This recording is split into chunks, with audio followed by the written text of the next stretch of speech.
Pemirsa, sidang lanjutan kasus pidana korupsi benih lobster dengan terdakwa mantan Menteri Kelautan dan Perikanan Edi Prabowo kembali digelar dengan menghadirkan 5 saksi.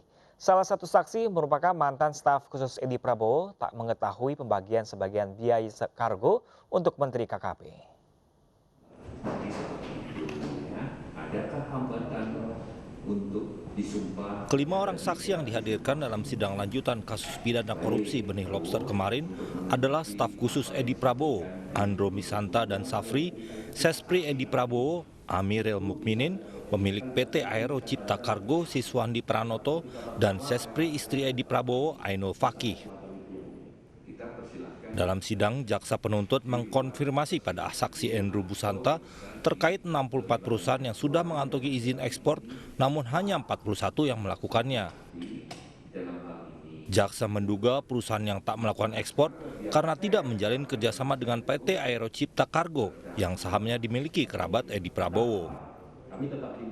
Dalam kesaksiannya, staf khusus Edi Prabowo Andro Misanta menyatakan perusahaan yang belum melakukan ekspor karena belum mendapatkan izin. Pembayaran PNBP segera dicek fisik di lapangan, Pak.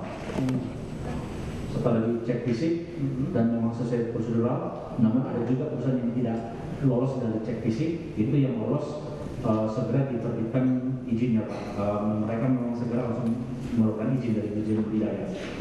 Nah, setelah keluar izin dari izin budidaya melalui notifikasi izin soft copy di dalam usaha lobster itu diteruskan oleh Pak Dian di IC Budidaya, kemudian diumumkan ataupun Pak Arif salah satu direktur di Budidaya, itu berdasarkan soft copy mereka lah yang kita rekap, kemudian kita berikan lagi di dalam grup tersebut untuk mereminder ke pedagang tangkap mengeluarkan izin calon ekspornya sampai di situ, Pak.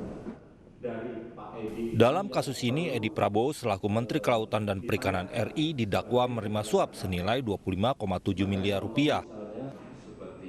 Dugaan suap yang diterima mantan politisi Partai Gerindra bertentangan dengan pasal 5 angka 4 dan angka 6 Undang-Undang Nomor 28 Tahun 1999 tentang penyelenggaraan negara yang bersih dan bebas dari korupsi, kolusi, dan nepotisme, serta bertentangan dengan sumpah jabatannya.